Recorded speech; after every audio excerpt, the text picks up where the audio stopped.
Olá, você não quer laje de vigotas na sua obra e o que você deveria fazer para querer ela na prática. Então vamos lá. Primeira coisa, definições. O que é uma laje de vigotas? Conforme o mínimo de estruturas para um engenheiro civil, uma laje de vigotas pode ser de vigota treliçada, de metálica protegida, todas seguem o mesmo padrão. É uma laje nervurada unidirecional com vigotas pré-fabricadas ou metálicas instaladas manualmente com um espaçamento que varia de 30 a 60 centímetros, sendo que no Brasil é de 39 a 50 quase sempre. Entre elas, um enchimento cerâmico de isopor ou concreto celular e por cima uma capa de concreto. Basicamente, isso é uma laje de vigotas, como um todo, se for treliçada, se for metálica, se for protegida, ainda segue o mesmo padrão. É o sistema mais leve de lajes de concreto, mas limitado a vãos pequenos, se utilizado a menor altura possível. Muitas pessoas acham que laje de vigotas tem que ser no máximo um enchimento de 8 centímetros e daí realmente dificulta vãos maiores. As instalações elétricas e hidrossanitárias são feitas nos enchimentos que podem ser quebrados ou cortados e tecnicamente podem ser feitas acima do enchimento se aumentar o espessor da capa, só que isso aumenta o peso drasticamente, pois a espessor da capa é acima do topo da maior tubulação. Então, se a sua ideia era uma capa de 4 centímetros e você tem que passar uma tubulação de 3 centímetros, sua capa é 4 mais 3, 7. Entendido? Isso aumenta 25 quilos por metro quadrado para cada centímetro. Ok? E daí entra a questão. Se eu aceitar as objeções, porque aqui eu vou demonstrar vários problemas que você pode ter. Se você aceitar e adequar a sua obra às limitações do sistema, beleza, pode funcionar muito bem. Inclusive, tende a ser um sistema leve e econômico para obras residenciais. Só que o objetivo aqui é demonstrar as desvantagens do sistema, pois a internet já está cheia de fanáticos por método construtivo que listam todas as vantagens como se fosse algo perfeito, enquanto escondem as desvantagens, que eu quero demonstrar para você entender que todo sistema tem desvantagens também, não é perfeito, inovador, 100% lindo, bonito, igual muitos tentam vender por aí. O crítico é entender os problemas e, se utilizar ainda, não esquecer deles. Ok? E essa série vai abordar outros tipos de laje. Não é um ataque à laje de vigotas e eu não sou contra o Treliçada Fã Clube ou eu torço pro Atex Fã Clube ou pro Laje Maciça Fã Clube. Ok? Eu não tenho time preferido, eu só aceito que todo sistema tem desvantagens e a gente tem que entender elas. Então vamos lá. Primeiro motivo que não faz sentido trabalhar com uma laje de vigotas é uma obra com múltiplas lajes.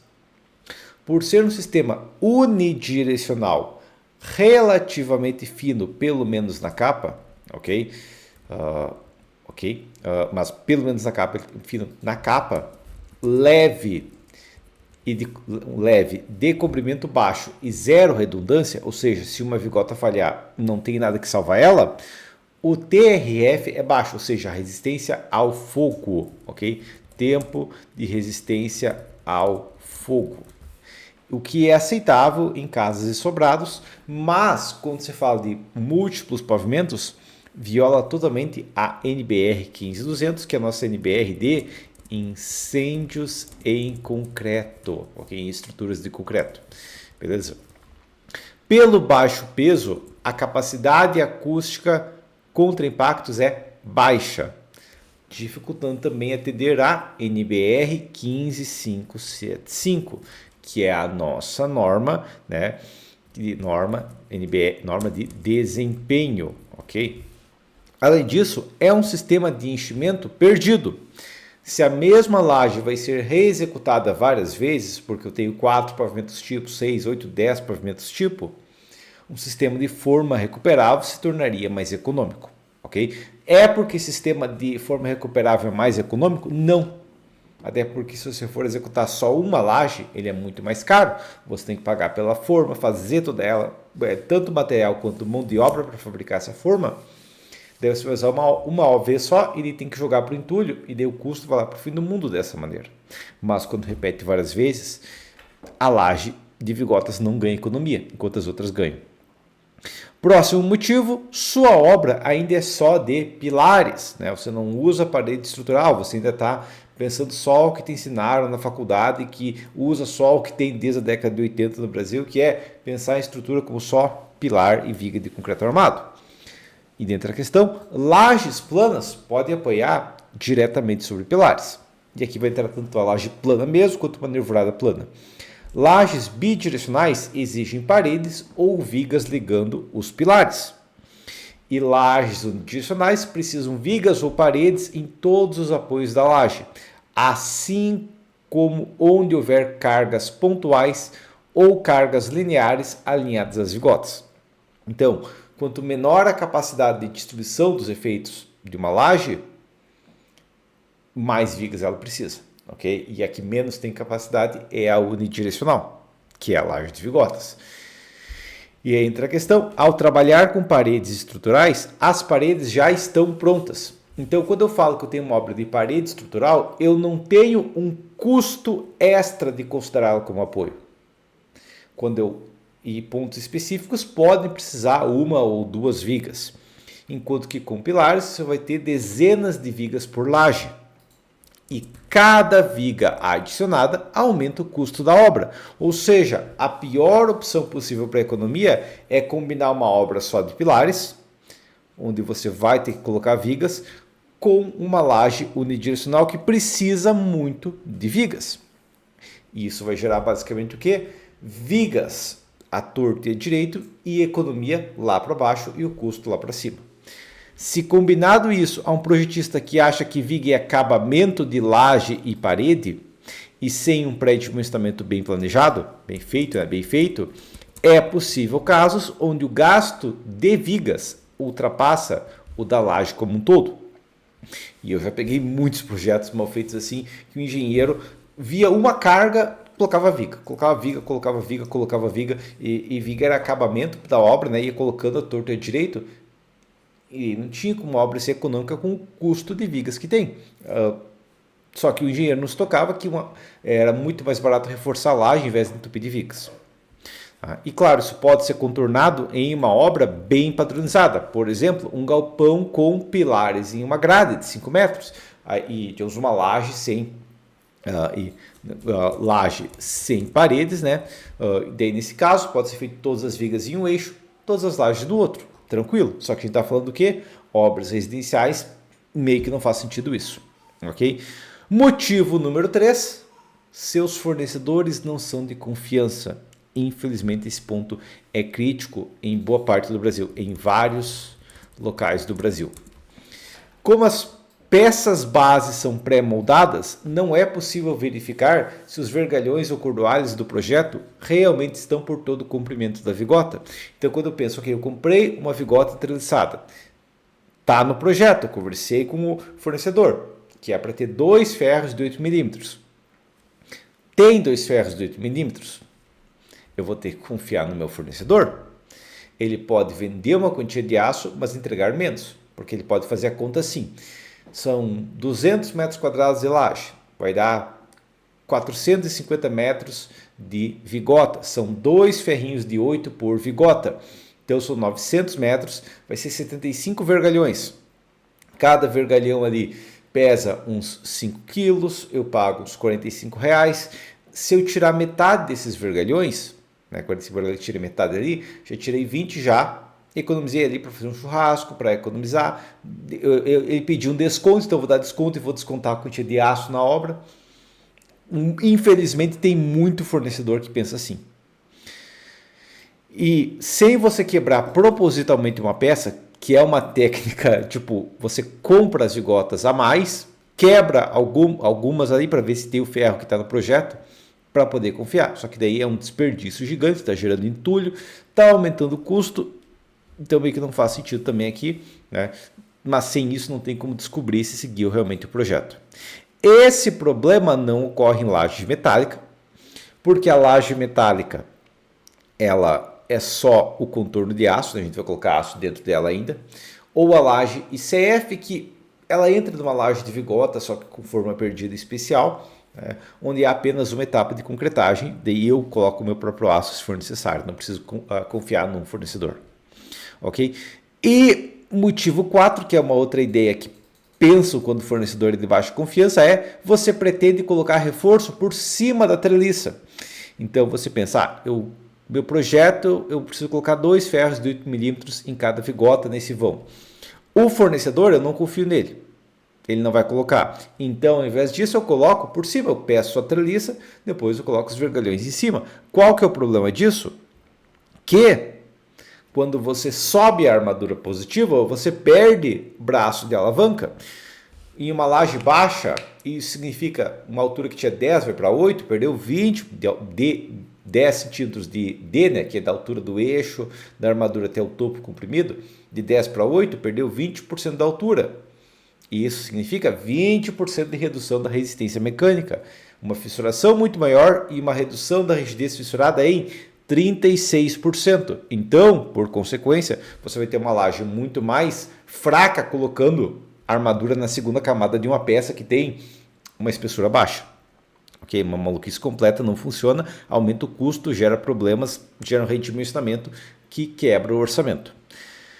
Motivo 5, você acha que é proibido uma laje alta com reforços mais pesados. Por ser uma laje regularmente utilizada em obras pequenas com vãos pequenos, a altura usual de uma laje de vigotas é de 11 a 15 centímetros. E a armadura de reforço vai ser fina ou inexistente, muitas vezes executado só a treliça. Viola meu 18? Viola, mas tem gente que executa assim em algumas lajes. Ou se tem ferro, é um ferrinho de 5, um ferrinho de 8 e olhe lá. E aí meio que é isso sempre, ou quase sempre. Só que isso é usual, não obrigatório. Isso não é obrigatório. Em grandes vãos é perfeitamente possível enchimentos de 20 centímetros ou mais. Apesar do custo ser maior, permite tubulações maiores embutidas na laje e melhora a termoacústica, né? E vãos vencidos, né? Então, se eu tenho um vão de 8 metros, 10 metros, 12 metros, é impossível com uma laje de vigotas? Não só é impossível se eu teimar um enchimento de 8 centímetros numa capa fina. Aí é impossível, mas eu faço um enchimento alto e aí a gente resolve tranquilamente. Entendido? Para funcionar, claro, além da altura, é necessário armadura proporcional. Apesar de diâmetro grande, assustar projetista e executor sem experiência. Então, infelizmente, tem muito engenheiro no Brasil que não tem experiência, não tem conhecimento de ter um ferro grande. E aí, eles sabem trabalhar só com ferrinho pequeno, dificulta vencer um vão grande. Pois é, infelizmente tem muito engenheiro no Brasil assim. Outro, é aquela questão, meu Deus do céu, lá a gente tem um ferro de 10, é melhor aumentar a altura, ou é melhor entupir de vigas. Então, muitas vezes um ferro de 10, um ferro de 12,5, né, é aceitável. Muita gente aí com 10 seria grande, mas na prática, né, um 16 ali, até 16 é tranquilo ali, dependendo do caso, em uma laje de vão grande. Outro problema aqui é aceitar a laje alta, mas teimar em um enchimento baixo, tendo que aumentar a capa, que é muito mais pesada e cara.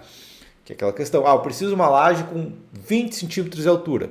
Em vez de fazer um enchimento de 16, fazer um enchimento de 12, de 10 e mais 8, 10 de capa. Isso aumenta o peso drasticamente, reduz a resistência, porque gera momentos maiores, né? Tem que colocar mais aço ainda. E, além disso, piora a estrutura como um todo, na fundação até, pelo peso adicional. Outra possibilidade é enchimento alto, mas treliça baixa. Daí gasta mais com espaçadores e perde resistência e isolamento. Maluquice completa também. Motivo 6, você acha que a laje tem que ser biapoiada, que é uma falta de conhecimento de comportamento de concreto armado gigante, mas que muitos engenheiros e executores têm. Que durante a montagem, cada vigota requer 2 ou mais apoios, né? Cada vigota. E a vigota solta é incapaz de balanços. Isso leva à ideia absurda que, após armado e concretado, quando solidarizo com a armadura negativa, com o capeamento, e eu tenho uma peça completa, a laje inteira funciona igual a cada vigota. E não, apesar de a gente ensinar cada vigota, a gente sabe que laje se solidariza. Então a malha, armadura negativa e capeamento funcionam junto, sendo possível uma laje em balanço desde que eu tenha continuidade e armadura negativa adequada. Assim como é possível aproveitar a continuidade em vãos internos para vãos maiores com lajes mais finas. Ah, mas durante a montagem a laje está biapoiada. Geralmente ela vai ter múltiplos apoios já, mas mesmo assim, coloca uma armadura negativa, ela vai ter continuidade por causa dessa armadura negativa, se bem posicionada e bem executada. Okay? E o ápice da falta de conhecimento técnico é acreditar nisso, fazer uma laje maciça no balanço, mas continuar com a laje de vigotas internas. Isso gera o mesmo momento negativo nas lajes, nas vigotas, porque balanço sozinho não funciona, balanço precisa continuidade, balanço descontínuo é um erro, já tem vídeo no canal sobre, mas é um erro completo, é um erro grosseiro de quem não sabe nem desenhar diagrama de corpo livre. Infelizmente tem muito projetista assim. Próximo, a laje tem cargas concentradas consideráveis. Principalmente no caso de cargas concentradas móveis, tipo uma garagem, onde qualquer ponto da garagem alguém pode precisar trocar o pneu e colocar um macaco hidráulico ali, e se for numa capa fina, muitas vezes pode ter um problema. Quando há cargas concentradas, elas devem ser distribuídas entre várias vigotas. Tem que ser distribuída até as vigotas, né? E entre várias vigotas, porque muitas vezes uma carga pontual, tipo um macaco, hidráulico para levantar um carro, está apoiada bem no meio, bem na capa. E a capa tem que conseguir distribuir a carga até as vigotas. E depois não pode ficar em uma vigota ou duas, né? Porque é uma carga pesada, tem que distribuir entre várias. E para isso é preciso uma capa espessa e com maior consumo de aço. Não vai ser uma capa de 4 centímetros com uma malha Q61 que vai resolver isso sozinho. Tem dimensionamento no canal sobre, mas não vai ser uma capa fina assim. Ou que todas as cargas já estejam distribuídas em várias vigotas. Por exemplo, uma parede de vedação perpendicular às vigotas. Eu tenho várias vigotas em um eixo, a parede está perpendicular. Novamente, muito projetista sem noção base de caminho de cargas coloca uma viga chata embaixo dessa parede. É uma maluquice completa porque ela já está distribuída em vários apoios. Ok? Outra maneira de resolver cargas em paredes, é claro, enchendo de vigas, que viola lá aquela questão, né, de cada viga aumenta o custo da obra. Motivo número 8, que laje de vigotas não faz sentido na sua obra, é tubulações na capa. Você quer passar tubulação na capa. Se houver tubulações na capa, a espessura dela deve aumentar com a dimensão da tubulação mais alta. Inclusive, eu vou pegar essa foto aqui, porque é uma maluquice. Eu vou demonstrar aqui uns bem feito, né, tecnicamente, né, mas eu vou colocar isso aqui no artigo porque o pessoal acha que é impossível. E aqui está uma imagem clara, né, da tubulação passando por dentro dos enchimentos. Okay? Ela não está passando por cima, ela está passando por dentro. Tem rasgos aqui como um todo. Né? Eu pegar essa imagem aqui, ó, se eu pegar essa parte aqui, ó, a gente consegue ver que passa por dentro da treliça, passa por dentro dos enchimentos. Ok? E a questão é, se houver tubulações, a espessura tem que aumentar. E se houver cruzamento de tubulações, isso dobra. Então, se você fala, eu tenho uma laje e eu vou colocar conduíte de 3 centímetros de altura, e eles vão se cruzar, já é 6. Então, por exemplo, se tivesse um cruzamento, acho que aqui não tem nenhum cruzamento. Aqui, ó. Aqui tem 2 que não se cruzam, menos mal. Aqui se cruzam, ó, mas dá para ver que um desceu lá embaixo, então aqui não tem problema. Mas se não fosse, eu teria um problema ali, que se os dois se cruzam por cima da capa, eu tenho que ter 3 centímetros de cada, vai dar 6, mais a capa já vai para uns 9, 10 de espessura no mínimo. Entendeu?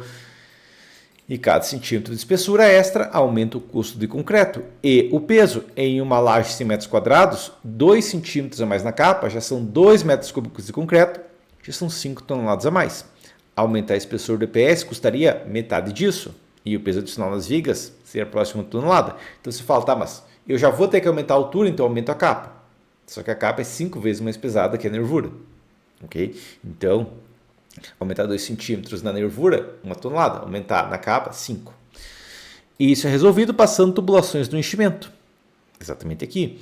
Dificultado apenas em lajes de vigotas maciças ou lajes protegidas muito baixas. Porque isso aqui de passar dentro da treliça Não tem como se eu tenho uma laje de vigotas protendidas muito baixa, beleza? Mas vamos para a próxima questão. Você não planejou um caminho de cargas lógico. Ao contrário de uma laje com capacidade bidirecional, que aqui pode ser a maciça, pode ser a nervurada, pode ser a plana, uma laje de vigotas está limitada a funcionar no eixo planejado na concepção estrutural. O meu vídeo de balanço de 5 metros nos dois sentidos é justamente sobre isso. Mas a questão é, ela segue cegamente a ideia do projeto estrutural. Se você colocou no projeto que a laje vai ser no vão X, toda a flexão vai ocorrer no vão X. Não tem como ocorrer alguma parte no eixo Y, quem sabe mínima coisa da capa, mas é muito pouca coisa. Não vai ser possível um momento volvente aliviar a estrutura. O que vai acontecer é que ela tem que vencer esse vão. Se um projeto tem caminho de cargas curto e bem planejado, ela irá funcionar muito bem. Mas em projetos malucos, onde tem viga sobre viga, sobre viga, sobre viga, tem isopilares, aí e não tem inércia adequada e não tem nenhuma preocupação com o custo da obra, vai ocorrer momento positivo no apoio, vai ocorrer deformações excessivas e até falha da laje. Não por faltar material, mas por concepção ruim. Porque tem muitas pessoas que acham que se eu colocar material suficiente vai ser resistente. Não, porque pode ter muito material jogado à toa, inclusive existe armadura de multa justamente por isso. Próximo, motivo 10, você não fez comparativo de custos e qualidades, né? E qualidades entre as vigotas e enchimentos, ok? Apesar de todas as lajes de vigotas serem similares, ainda há diferenças que devem ser consideradas. Primeiro, vigota treliçada tem grande disponibilidade, mas exige medição exata na obra para encaixar as vigotas e pode atrasar a fabricação, porque muitas vezes você pensa, a obra tem 3 metros exatos. Eu projetei aqui que a sala tem 3,00 metros, só que você vai na obra, a depender do pedreiro, claro, mas vai ter que um lado da sala tem 2,95, do outro lado tem 3,05 metros, ou um lado tem 2,95, meio tem 3 metros e outra ponta tem 2,95 porque a parede está embaulada, ou coisas do tipo. Infelizmente acontece muito isso. E aí entra o problema, se a parede pode ter 2,90, 3 metros, vai depender do dia, se o pedreiro estava bêbado ou não, coisa do tipo. Muitas vezes tem que ser levantado a parede, feito a cinta, para aí poder medir os vãos, para aí poder comprar as vigotas. E daí nesse meio tempo a obra fica atrasando. Okay? Ou pior, né? Compra antes e daí não encaixa. Próxima questão, vigota pretendida tem peças mais pesadas, o que dificulta a montagem. Também precisa de dimensões exatas, mas permite vãos maiores, além de reduzir o escoramento. Vigotas metálicas são extremamente leves, mas erros pequenos de projeto podem aumentar consideravelmente o custo. E aqui tem tanto a trelifácio quanto a vigota da Tupper, mas erros pequenos muitas vezes tem mais a treliça, uma trelifácio, por exemplo, né? Tem vídeo do canal sobre como otimizar a trelifácio e sobre vigota metálica, mas a questão é, muitas vezes uma modificação pequena de projeto pode aumentar o custo. Muito. Próxima questão, enchimento de EPS reduz o peso da laje, mas furam facilmente e dificultam a execução. Enchimento cerâmico tende a ser mais econômico, mais pesado e com poucas dimensões possíveis, porque deve depender o que a cerâmica tem na região. Enchimento de concreto celular melhor termoacústica e é um meio termo no peso, mas é mais caro, ok? Então tudo isso é critério que deveria ser planejado. Muitas vezes vai ser feito de qualquer jeito, qual que é mais fácil conseguir na minha cidade, que eu não posso pegar de uma cidade próxima, coisa do tipo, e não tem como encaixar. Ou eu quero pegar a mais barata possível, só que daí esquece que é a mais barata possível, geralmente é o pior fornecedor com menor confiança possível, é a que precisa mais escoramento, entre outros problemas. Muitas vezes uma vigota protendida é um pouquinho mais cara mesmo por metro quadrado, mas o que ela tira de necessidade de escoramento, o que ela facilita vencer vãos maiores, compensa muito, ok? E por questão final, laje de vigotas é um sistema excelente a obras pequenas, por eliminar formas e reduzir ou até eliminar escoramento, ok? Mas também é um tipo de laje com várias restrições e limitações, né? Eliminar escoramento, né? No caso da protendida, ok? E que se mal feita pode custar caro e resistir pouco, principalmente aquela questão, né, de entupir de vigas e não ter um caminho de cargas lógico. Um engenheiro que busca entregar qualidade deve saber utilizar todas as ferramentas disponíveis. Para lajes, vigotas são uma ferramenta. Tecnicamente, algumas ferramentas combinadas, porque tem várias opções de vigotas, mas ainda assim. E o engenheiro tem que saber essas ferramentas e quando cada uma funciona. Para isso, eu recomendo o meu curso Projetos na Prática, onde eu ensino como conceber estruturas em todos os sistemas construtivos, inclusive todos os tipos de laje como um todo, demonstrando projetos do início ao fim, com planejamento, comparativo de custos, pré-dimensionamento, modelagem e detalhamento de diferentes sistemas. E se você não é engenheiro, mas vai construir, eu trabalho com projetos estruturais e revisão de projetos a todo o Brasil, além de poder indicar engenheiros da sua região. Muitas vezes, você como cliente quer contratar alguém da sua cidade, para projeto estrutural não é necessário, mas muitas vezes você quer, eu tenho contato de engenheiros no Brasil todo. Fora disso, se você já tem o projeto, não confiou no projeto, vê que consumo muito aço, ou acredita que está faltando alguma coisa, eu faço revisão de projetos e ATP de projetos, no caso de obras maiores, a todo o Brasil, ok? E também trabalho com projeto completo, se já tem o arquitetônico ou ainda está na etapa de planejar o arquitetônico, eu faço isso também, ok? Meu livro, cursos e contato por orçamento de projetos estão no meu site, que o link está aqui embaixo, né? Eu deixo tanto no Substack quanto aqui embaixo no YouTube e também deixo lá na bio do Instagram, beleza? Então, obrigado por ler ao final. Se inscreva lá no Substack, aqui no YouTube e também no Instagram para receber novas aulas, ok? E compartilhe com quem acha que laje treliçada sempre é mais barata e não é. Muitas vezes, inclusive, é extremamente mais cara porque não teve um planejamento decente, ok? Mas por enquanto seria isso.